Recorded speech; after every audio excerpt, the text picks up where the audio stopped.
کیا خودکش حملہ آپ درست سمجھتے ہیں؟ دس از مائی کوشچن. اچھا، اس حوالے سے میں یہ کہنا چاہوں گا کہ اصل میں خودکش حملہ کرنے والے اس بات کو نہیں دیکھتے، کیونکہ ان پر ایسے حالات گزر چکے ہوتے ہیں، ایسے حالات آ جاتے ہیں، جیسے کہ دیسوں واقعہ ہمارے سامنے ہیں، واقعات ہیں، ان میں یہ بات نظر آئی کہ جن لوگوں پر یہ ظلم ہو یا کوئی بھی مسائل جب ان پر آتے ہیں تو پھر وہ فتویٰ لینے نہیں آتے کہ یہ خودکش حملہ جائز ہے یا ناجائز ہے، پھر وہ جو ہے اب خودکش حملے کے لیے جو ہے تیار ہو جاتے ہیں. ان کے جیسے فتوے کی بات بھی نہیں کر رہا میں، کہہ رہا ہوں آپ کیا سمجھتے ہیں، درست سمجھتے ہیں غلط سمجھتے ہیں؟ میں سمپل آسان سی بات پوچھ رہا ہوں. نہیں، ہم تو اس کے قائل نہیں ہیں، علماء آپ نہیں ہیں قائل، ٹھیک ہے. اور کوئی آپ؟ میں ڈاکٹر صاحب سے یہ پوچھنا چاہتا ہوں کہ اصل میں خودکش حملہ ہوتا کیا ہے. پہلے تو ہمیں اس چیز کو لینا چاہیے کہ ایک ایسی قوم، ایک ایسا علاقہ جہاں کے لوگوں پر ظلم کیا گیا، مختصر کریں سوال جلدی تو کریں. ان کے پاس کوئی رائے نہیں بچتی سوائے اس کے کہ وہ بارود کی پٹی اپنے جسم سے باندھے اور جا کر کسی اعلیٰ شخصیت کے ساتھ یا اپنے ٹارگٹ پر بم باندھیں. تو ایک اسلامی شریعت انسانی نفسیات کے عین مطابق بنائی گئی ہے. ایک ایسا بندہ جس کو کوئی اور راہ نظر نہیں آ رہی اپنے حقوق حاصل کرنے کے لیے، وہ جب اپنے جسم کے ساتھ بم باندھتا ہے تو ہم اس کو کیسے ناجائز قرار دے دیں؟ ٹھیک ہے، آپ کا کوشچن بالکل کلیئر ہے. بس میرا خیال ہے یہیں تک کوشچن رکھتے ہیں. ناظرین ایک بریک سے واپس آتے ہیں، پہلے ان جوابات کو لیں گے، یہ سارے کے سارے بڑے امپورٹنٹ کوشچنز ہیں، اس کے بعد مزید آگے بڑھیں گے بریک کے بعد.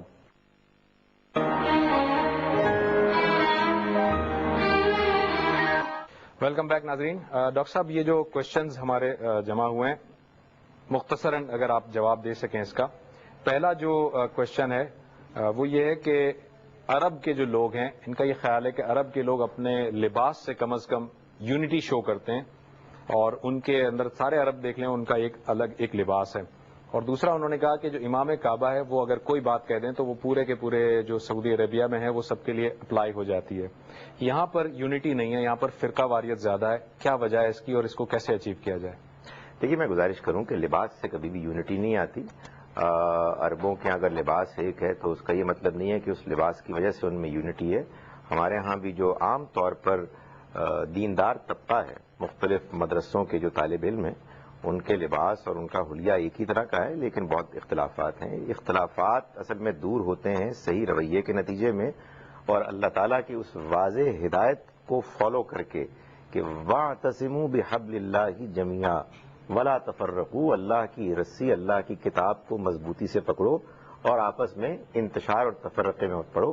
کہیں کوئی اختلاف ہو گیا ہے تو اس کو اختلاف کی حد تک رہنے دو، اس کو انتشار نہ بناؤ، ایک دوسرے کے بارے میں سوء ظن نہ کرو، الزام تراشی نہ کرو. جہاں تک بات ان کی اس بات کا تعلق ہے، میرا خیال یہ غلط فہمی ہے کہ امام کعبہ کوئی حکم دیتے ہیں اور پورے سعودی عربیہ میں نافذ ہو جاتا ہے. وہاں جو ان کے کنگ ہیں، ان کے جو بادشاہ ہیں، ان کا فیصلہ ہوتا ہے اور ان کے ہاں ایک نظام ہے کہ جس کے مطابق قوانین بنتے ہیں. یقیناً سعودی عربیہ میں مذہبی معاملات میں انہوں نے جو رویہ اختیار کیا ہے ان کے علماء نے، وہ بہت بہتر ہے اس لحاظ سے کہ ان کے ہاں بہت گنجائش ہے. وہ ایک دوسرے کے نقطۂ نظر سے اختلاف کرتے ہوئے بھی الزام تراشی نہیں کرتے. مختلف ہمارے ائمہ بزرگوں کی باتوں سے دلائل لیتے ہیں اور دلائل کی مطابق وہ فیصلہ کرتے ہیں. تو میں سمجھتا ہوں کہ صحیح رویہ ہے کہ جس کی وجہ سے یونٹی آتی ہے، نہ کہ ایک ہی لباس پہن کے. پروفیسر صاحب یہ بتائیں کہ یہ ابھی جو بات کی انہوں نے، حالانکہ یہ ہمارے اس ٹاپک کا تو نہیں ہے، آپ مختصر جواب اگر دے سکیں اس کا، کہ امریکہ جو ہے وہ جہاں چاہتا ہے بمبارڈمنٹ کرتا ہے، جس ملک میں چاہتا ہے وہ گھس جاتا ہے. کیا یہ ٹیررزم نہیں ہے، یہ دہشت گردی نہیں ہے؟ نہیں، یہ تو مسلمہ بات ہے، اس میں اشتباہ کی تو کوئی ضرورت ہی نہیں ہے. یہ سوال تو مجھے کچھ اشتباہ لگ رہا ہے کہ انہیں یقین نہیں ہے، اس میں تو کوئی شک نہیں ہے، اور وہ اسے ڈینائی نہیں کر سکتا کہ امریکہ از اے ٹیررسٹ کنٹری. یعنی وہ ہمیں ٹیررسٹ کہتے ہیں تو وہ خود ان کا بالکل انہوں نے وہاں پہ جو کیوبا میں کیا کیا، انہوں نے ویتنام میں کیا کیا، ان کی تو تاریخ بھری پڑی ہے کہ جو انہوں نے ٹیررزم کیا ہے. جی، اور وہ جو ڈاکٹر صاحب نے کہا تھا کہ وہ جب ان کے ہاں مظاہرے ہوئے تھے اس کے خلاف، جنگ کے، عراق جنگ کے خلاف، تو اس میں میں سمجھتا ہوں کہ میرا پوائنٹ آف ویو یہ کہ ایک پہلو یہ تھا کہ ان کے بیٹے بھائی جو ہے ان کی لاشیں آ رہی تھیں، اور ہم تو جذباتی قوم ہیں، but they are hysteric nation, they are hysteric people.